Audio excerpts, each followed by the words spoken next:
Look at him. পুরো সাপ এমন একটি প্রাণী যা ভয়ঙ্কর হওয়ার পাশাপাশি তেমন সুন্দরও হয়। আপনাদেরকে আমি দেখিয়েছি এর আগের ভিডিওতে একটি বন্ধুরা যে কত ভয়ঙ্কর সাপ হতে পারে, আজ তার পাশাপাশি সুন্দরও হতে পারে। কিন্তু আজকে আমি আপনাদেরকে এমন কিছু ছোট সাপের সম্পর্কে বিষয় করাবো যা দেখলে আপনি অবাক হতে বাধ্য। পৃথিবীতে অ্যানাকোন্ডার মতো যেমন বড় বড় সাপও রয়েছে, তেমন ছোট সাপও রয়েছে পোকামাকড়ের মতো। তো আপনি দেখলে বিশ্বাস করতে পারবেন না যে এত ছোট সাপ সত্যিই হতে পারে বা এত সুন্দরও হতে পারে। বন্ধুরা, আজকে আমি আপনাদেরকে এমন কিছু সাপের সম্পর্কে জানাবো যেগুলি অনেক ছোট। বন্ধুরা, আর শেষের সাপগুলো দেখলে তো আপনি অবাক হতে বাধ্য হবেন। তাই বন্ধুরা, ভিডিওটি না টেনে শেষ পর্যন্ত দেখতে থাকুন। যেমন বড় সাপের পাশাপাশি ছোট সাপও এই পৃথিবীতে বিদ্যমান। আর আপনি যদি আমার চ্যানেলটিতে নতুন হয়ে থাকেন তাহলে চ্যানেলটি অবশ্যই সাবস্ক্রাইব করুন। Number 5, slender blind snake. এই সাপটিকে পৃথিবীর সব থেকে ক্ষুদ্রতম সাপের মধ্যে অন্যতম বলে মানা হয়। এই সাপ আফ্রিকায় দেখতে পাওয়া যায় বেশি। এই সাপ লম্বায় 10 ইঞ্চি পর্যন্ত হতে পারে। এর এত ক্ষুদ্র আকারের জন্য এদেরকে চিনতে অনেক সময় অসুবিধা হয়ে যায়। এদের মাথা কোন দিকে আর লেজ কোন দিকে সেটি বুঝতে পারায় অনেক অসুবিধা হয়। যখন এরা চলাফেরা করে তখনই একমাত্র বোঝা যায় যে এদের মাথা কোন দিকে লেজ কোন দিকে। এই সাপ প্রধানত মাটি এবং পাথরের নিচেই বসবাস করে থাকে। যদি বৃষ্টি হয় তখনই এরা মাটির নিচে থেকে বাইরে বেরিয়ে আসে এবং এরা সাধারণত উই পোকা বা তার ডিম খেয়েই বড় হয়ে থাকে। সেই জন্য উই পোকার বাসার আশেপাশে এদেরকে দেখতে পাওয়া যায়। সাপের রং ডার্ক এবং খুব চকচকে হয়ে থাকে, কিন্তু এর বিষ থাকে না। কিন্তু মানুষ এই সাপ এবং ব্যারোইং অ্যাশ সাপের মধ্যে তুলনা বা পার্থক্য করতে পারে না অনেক সময়। কেন কি ব্যারোইং অ্যাশ সাপ বিষাক্ত হয়ে থাকে এবং এই সাপ বিষাক্ত হয় না একদমই। এটি যদি কখনো দেখেন তাহলে অবশ্যই জানাবেন। এবার number 4, flat headed snake. US এর একটি রাজ্য মিসৌরিতে যত সাপ দেখা যায় তার মধ্যে এই সাপটি সব থেকে ছোট বলে মানা হয়। শুধু মিসৌরিও নয়, এছাড়াও উইলিয়ামস, ওকলাহোমা, আরাকানসাস এবং মেক্সিকোতেও এই সাপকে দেখা যায়। হেডেড স্নেক বন্ধুরা কেঁচোর মতো দেখতে হয়ে থাকে।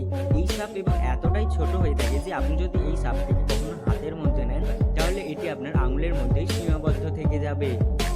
এই সাপ 8 থেকে 10 ইঞ্চি পর্যন্ত হয়ে থাকে লম্বায় এবং এই সাপ ধূসর রঙের বা লাল রঙের দেখতে হয়ে থাকে।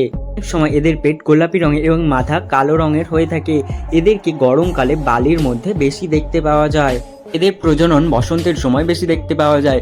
তখন একটি মা সাপ একটি মাত্র ডিমের জন্ম দেয়। মানে এরা ছোট ছোট পোকামাকড় এবং বা ডিমের লার্ভা খেয়ে বড় হয়ে থাকে। নাম্বার 3, ভেরিয়েগেটা স্নাইল ইটার। বন্ধুরা, এখন আপনাদের এমন একটা সাপের কথা বলতে চলেছি যে সাপ সাধারণত রাতের বেলা বেড়াতেই পছন্দ করে এবং দিনের বেলা ঘুমিয়ে থাকে। আকারে ছোট হলেও এই সাপের শিকার করার পদ্ধতি খুব জনপ্রিয়। সাপ শিকারের জন্য প্রায় 9 ফিট উঁচু গাছের মধ্যেও উঠে যেতে পারে।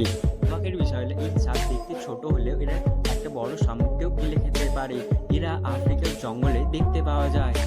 এদের মুখটা বেশি বড় হয়ে থাকে এবং চোখ দুটো আরও বড়। বন্ধুরা, এদের মাথাটি বড় হয়ে থাকে। এটা দেখতে ধূসর এবং কালচে রঙের হয়ে থাকে।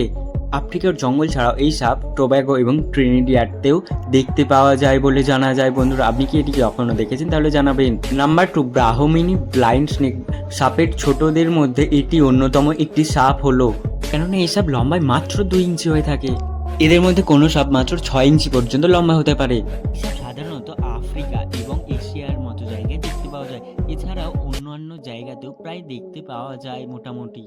ফুলের টবের মতো জিনিস অন্য জায়গায় সরানোর সময় এদেরকে দেখা যায়। এই জন্য এই সাপের আরেক নাম ফ্লোয়ার পট স্নেক বলেও জানা যেতে পারে।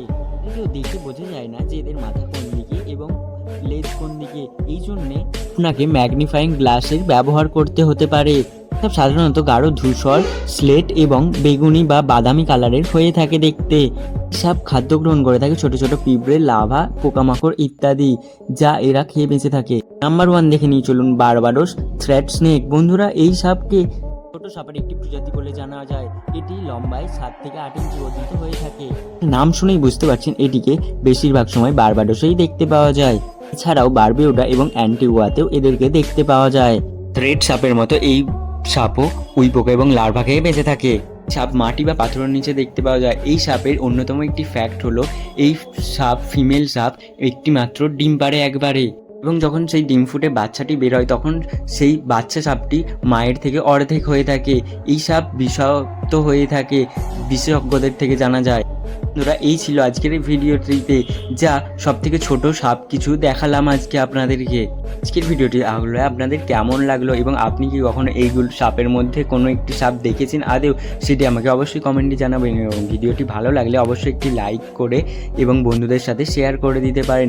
এবং আপনি যদি আমার চ্যানেলটিতে নতুন হয়ে থাকেন, চ্যানেলটি অবশ্যই সাবস্ক্রাইব করে আমার পাশে থাকুন। কথা হবে আবার একটি পরের ভিডিওতে।